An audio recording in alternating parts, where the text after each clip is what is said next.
सगळ्या प्रार्थना स्थळावरची एकही वाद नाही, एकही वाद नाही.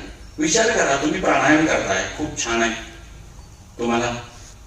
तुम्ही तादात्म्य पावलाय, जीवात्मा परमात्माचा संयोग, तुमची सगळी ध्यान सुरू आहे.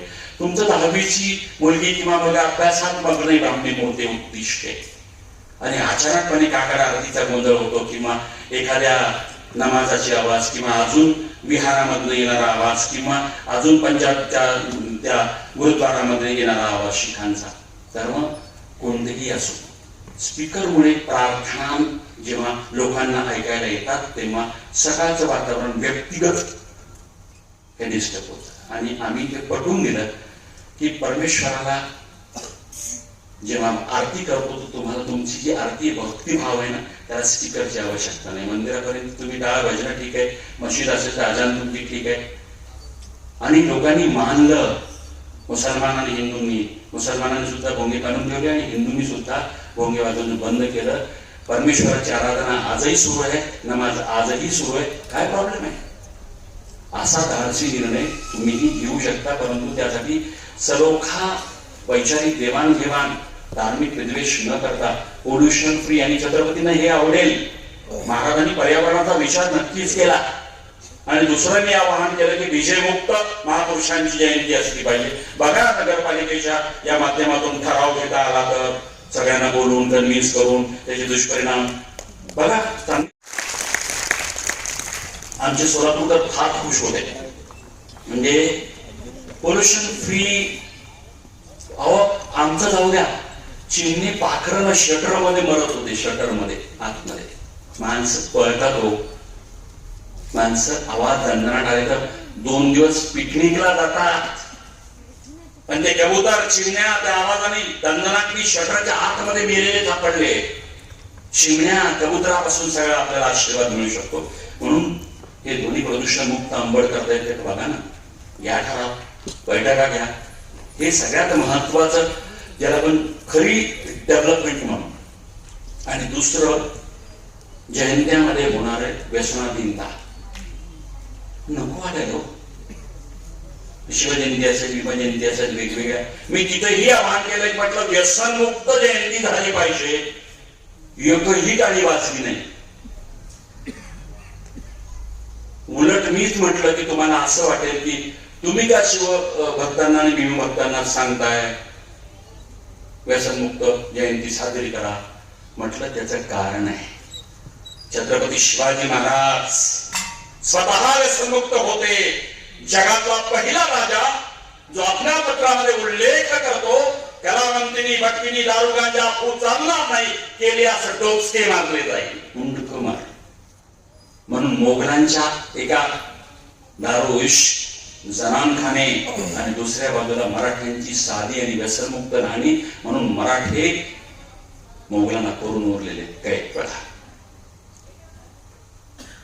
ज्यांना बोलायचे त्यांनी उठून जा,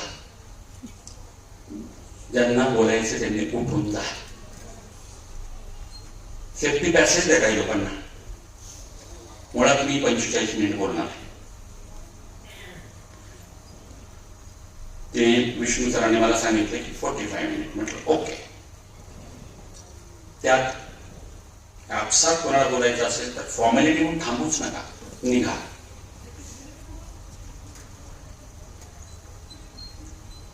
जेवढे राहतील तेवढे पाहिजे. त्यांना जायच्या आत्ताचा परत व्याख्यान सुरू असताना बिलकुल मी सहन नाही करणार. चला, मोठी टीम जाते. मी अगोदर हेच तर सांगत होतो ना, त्याला सेफ्टी पॅसेज देणं म्हणतो. बघा, दे ऑल आर हॅपी. हा त्यांचा प्रांत नाही ना तो. किती छोटी छोटी पोरं आहेत ती, त्यांना काय समजणार हे सगळं. हे चला घरी, चला घरी, चला.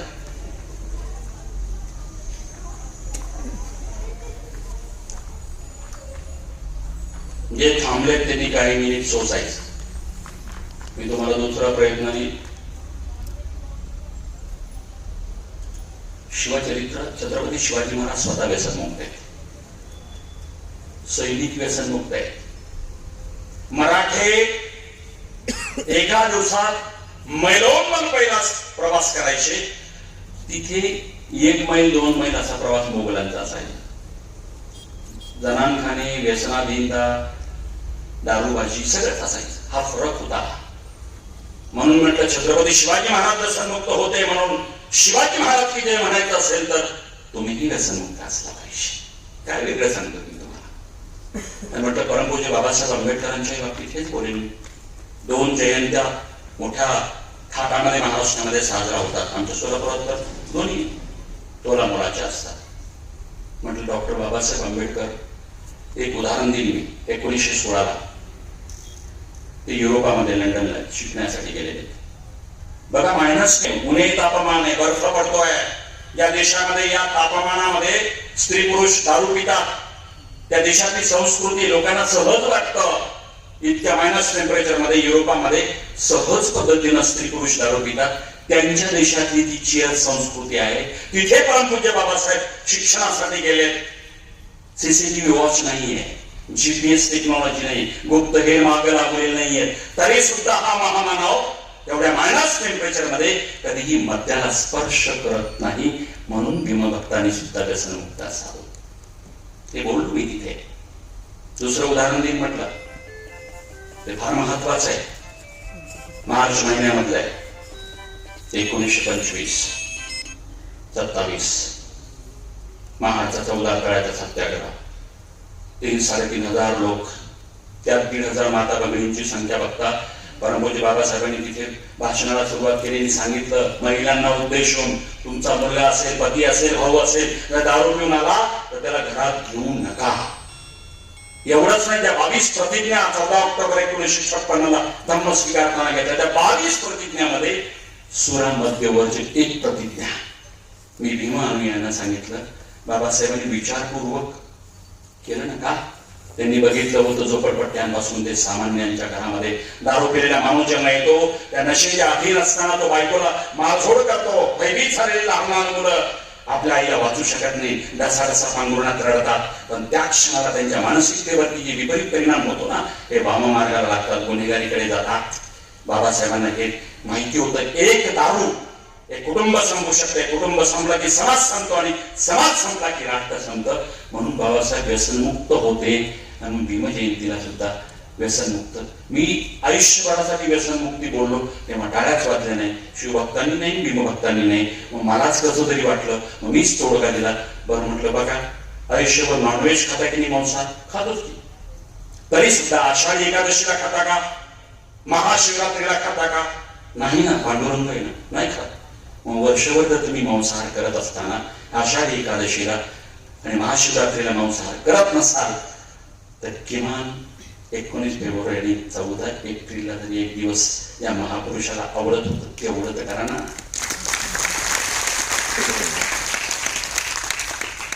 "365 दिवस व्यसनमुक्त राहा" असं म्हणणारा माणूस 364 दिवस मोकळीक देत होता. म्हणून टाळ्या वाजल्या. मीही विचार केला. म्हटलं किमान एक दिवस ज्या महापुरुषांच्या नावाने आम्ही जयंती करतो, त्यांना जे आवडत होतं ते करावं, जे आवडत नव्हतं ते करू नये. किमान एक दिवस तरी पाळलं तर फार मोठा हा चमत्कार असेल, परिवर्तन असेल. या गोष्टी तुम्ही शिवचरित्रातून घेतल्याच पाहिजे. तो एक सांगतो तुम्हाला, शेवटचं उदाहरण देऊन मी आपली रजा घेणार आहे. तुमचा दिलेला टायमिंग महत्वाचा आहे. पुढं कधीतरी बोलवा. मैदानवर लिहिली लागतात 5,000 10,000. 10 तारखांमधून एखादी तारीख मी स्वीकारतो मला वाटलं तर. ते पण माझे क्रायटेरिया खूप असतात. माझ्यानंतर कोणी बोलायचं नाही, माझ्या अगोदर फक्त 2च जण. कंटाळणारा मॉब मला दिलेलं नको. Moving object must be 0 while delivering the speech. व्यासपीठावर कोणी येणार नाही, जाणार नाही, कुठेच नाही. एंट्री गेटला मोबाईल स्विच ऑफ करणारे कार्यकर्ते असतात. जसं आता आचारपणे आले, त्यांना माहित नव्हतं ना मी मोबाईलवरची सूचना दिली.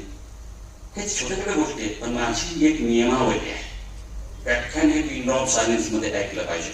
जाताना या सगळ्यांची उदाहरणं दिली. पण लहान मुलं म्हणतात तुम्ही जा म्हटलं तरी आम्ही बसलो. मग आमच्यासाठी काही तुमच्यासाठी देतो. एक लक्षात ठेवा, तुमच्या आईवडिलांसाठी तुम्ही एक करायचे, मुलांसाठी मुलींसाठी जे आहेत त्यांच्यासाठी उदाहरण तुम्ही थांबलाय, जाणारे गेलेत पण तुम्ही जा म्हणून सुद्धा थांबलाय म्हणून तुमचं कौतुक आहे. कळायला पाहतो त्यांच्यासाठी. कारण काय, Y Shivaji the great, Maharaj का म्हटले, लेकरांनो आईचं आज्ञापालन आणि वडिलांचं आज्ञापालन हे त्यांनी आयुष्यभर केलं. जिजाऊ साहेबांचा शब्द मोडला नाही आणि महाबली शहाजी राजांचाही शब्द कधी मोडला नाही. काय लागतं हो आई वडिलांना. त्या जिजाऊंनी स्वप्न बघितलं होतं की माझा सिंहासनाधीश्वर व्हावा, छत्रपती व्हावा, राजा व्हावा. सुख उपभोग संपन्न आयुष्यासाठी नाही, वैभव संपन्न आयुष्यासाठी, समृद्धतेसाठी नाही, तर देशाच्या कल्याणासाठी, लेकीबाईला आशीर्वाद देण्यासाठी, लेकीबाईचं रक्षण करण्यासाठी, शेतकऱ्यांचं रक्षण करण्यासाठी, माझा लाडका लोक मलेंछाच नाश करण्यासाठी, आक्रमण संपुष्टात आणण्यासाठी, देश धर्म वाचवण्यासाठी माझा लाडका सिंहासनाधीश्वर व्हावा. कारण भोगलं होतं लखुजीराजे जाधवांची हत्या दिनांक 25 जुलै 1629 याच देवगिरी किल्ल्यामध्ये निजामशाही केली होती. 2 सख्खे भाऊ सभासद तलवारी चालल्या होत्या निजामशाही गादीला. लखुजीराजे आणि 2 निजामचे सख्खे भाऊ वाटले, सभासद तलवारी चालल्या, रक्त मांसाचा सडा पडला आणि तिथे जिजाऊंचं पहिलं बीजारोपण झालं की काय चूक माझ्या वडिलांची, लखुजीराजांची, माझी 2 भावाची काय चूक. निजामशाही वाढवण्यासाठी प्रसंगी मराठ्यांवरती सुद्धा आक्रमण केलं, पण हत्या झाली. तिथे पोटावरती हात जिजाऊचा थांबला असेल की माझा जन्माला येणारा पुत्र मात्र कुठल्या शाळेचा चाकर नसेल. हिंदवी स्वराज्याची मुहूर्तमेढ खऱ्या अर्थानं रोवल्या गेली दिनांक 25 जुलै 1629 ला. ती जिजाऊ आहे, गर्भसंस्कार. तेव्हापासून की नाही माझं स्वातंत्र्य प्राप्त असेल आणि ते स्वप्न लाडक्या शिवाने पूर्ण केलं. चित्र उभं करा ना, थकलेली जिजाऊ आहे. त्या पाछाडवरनं शिवाजी राजांनी रायगडावर आणि 21 मे पासून विधी चालू आहेत. दगाभट्ट खास आले मूळचे पैठणचे, परंतु काशीमध्ये सगळी ती पंडिताची पूर्ण चमवाली आहे. वेदमंत्राच्या उच्चारामध्ये एक विधी आहे. 21 मे पासून विधी चालू आहे. मोहनचे बंधन पासून, विवाह बंधनापासून ते तुलादानापर्यंत रोज विधी आहेत. थकली भागली जिजाऊ आपल्या लेकराचा तो सोहळा बघून डोळ्याचे पाहणे पेटावे तशी परमेश्वराची ती आराधना करत असेल.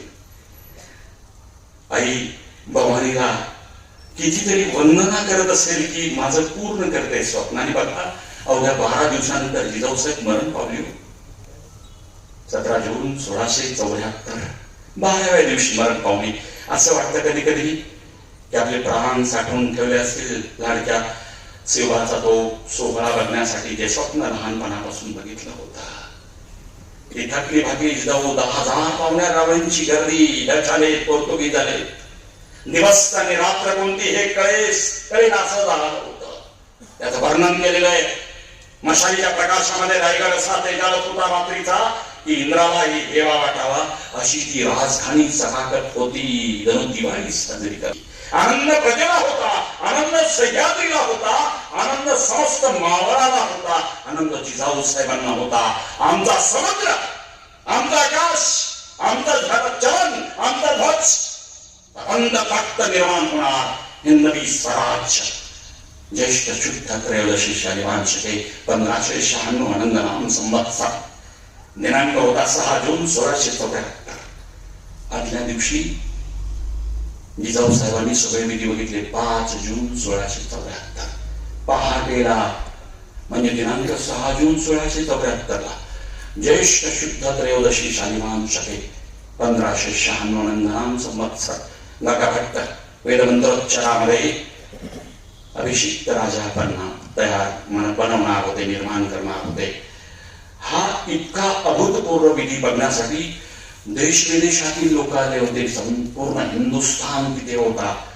सगळा मावळ प्रांत तिथे होता. शिवरायांचे भारत सवंगडी होते, सगळे होते. थकली भाकली जिजाऊ साहेब होती, शंभू बाळ होते आणि सगळ्यात धाकला राजाराम सुद्धा होता. चित्र डोळ्यासमोर उभं करा. काही तास उरलेत अभिषेक शाळेमध्ये स्नान केलेलं आहे. आणि स्नान करून जिजाऊ साहेब तर गेल्यात आपल्या प्रासादामध्ये. स्नान करून शिवराजे अचानकपणे जात असताना जिजाऊ साहेबांच्या प्रासादामध्ये गेले. जिजाऊ साहेब बसलेले आहेत सिंहासनावरती आणि अचानकपणे शिवांचा आगमन झालं. आश्चर्यचकित शिवा. लेकरू किती मोठं झालं तर आईला मात्र एकेरीच हाक मारून शिवा. 100 शिवाजी राजे शहारले असतील. लगबगीने शिवराजे आले आकस्मिकपणे अनपेक्षितपणे आणि जिजाऊ साहेबांच्या पायाजवळ बसले. एक हात गुडघ्यावरती ठेवला. मायलेकरांची नजरेला नजर भिडली आणि मायलेकरांच्या डोळ्यातून आसवांच्या धारा व्हायला लागल्या. बाबांनो, तुम्ही किती मोठं व्हा, MBBS व्हा, IIT मध्ये इंजिनियर व्हा, नगरसेवक व्हा, आमदार व्हा, खासदार व्हा, मंत्री व्हा, IAS व्हा, IPS व्हा, मोठे बिझनेसमॅन व्हा. मोठं होण्यासाठी आकाश आहे तुमच्याकडे. पण मोठं झाल्यानंतर सुद्धा छोटं होण्यासाठी एकच जागा आहे, आईचे पाय तिथे बसा. आपला राजा आईच्या पायाजवळ बसलाय. एक हात असा आजू गुडघ्यावरती गेला आणि नजरेला नजर भिडली. मायलेकरांच्या डोळ्यातून आसवांचा अभिषेक पाहिला. निशब्द संवाद मायलेकरांचा सुरू झाला. त्या लाल महालाच्या खिडकीतनं केवढं कौतुकाने बघायचीस. लुटुपुटीच्या लढाया करायचो आम्ही. तानाजी मालुसरे, येसाजी कंक, बहिरीचे नाईक, खंडोजी खोपडे, केवढा आनंद व्हायचा तुला. नगरमातीचे किल्ले आम्ही करायचो तर किती विलक्षण प्रसन्न व्हायचीच तो त्या लाल महालाच्या खिडकीतून.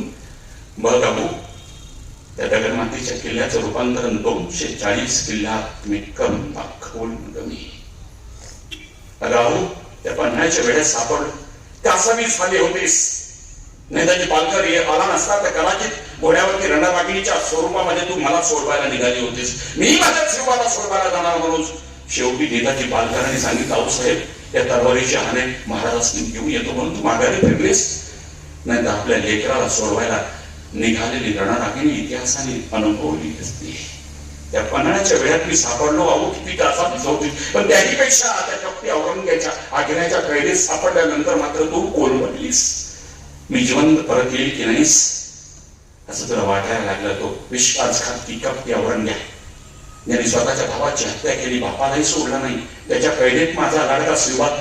रोज तू आई भवानीच्या मोर आसवांचा अभिषेक पाहिलास माझ्या चिंतेपोटी. अगाऊ उद्याही अभिषेक होणार आहे, परंतु तो आसवांचा नाही, सप्तगंगांच्या उदकामध्ये गागा भट्ट अभिषेक छत्रपती करणार. केलं नाही का तुझं स्वप्न पूर्ण? अगाऊ त्या मांडीच्या सिंहासनावरती तू बसवलंस. बौद्ध कथा, संस्कार कथा, पंचतंत्रातल्या कथा, रामायण महाभारत, श्रीकृष्णाच्या कथा सांगत सांगत मला मुक्त केलंस.